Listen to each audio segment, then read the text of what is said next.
A few years ago, I was living in a fairly nice apartment complex. Having a cigarette on my balcony around 3 a.m. on a Tuesday night. I'm usually on my phone, but I got this weird chill and looked up to see a middle-aged man walking down the sidewalk across the complex. It struck me that he did not belong here, and I realized he wasn't one of the residents. As I was thinking this, he suddenly stopped and looked right at me, making eerie, way too long eye contact, and then rushed off between buildings, in the opposite direction of my apartment. I told my husband about it and joked that if we would get a knock on the door in our next 15 minutes, we can assume it's that creeper. Sure as hell, 10 minutes later, there's this quiet, faint tap, tap, tap on our door. My eyes popped out of my head, and my husband jumped up to grab his gun from the other room. I slowly walked up to the door to look through the peephole, holding my breath, and there was the man I had seen, looking right at me through the peephole.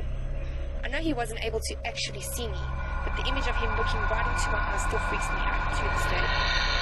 My husband walked up to the door, stared through the peephole and shouted, "What?" in this threatening voice. Apparently the man had his hand on the doorknob and jerked back in surprise to hear a man's voice. Dude asked for Jeremy or some made-up name, and my husband told him to leave. After bullshitting a little longer, the guy finally walked downstairs, only to peer up into my living room window from the lawn. I closed the blinds, and he moved over to stare at me through the balcony door.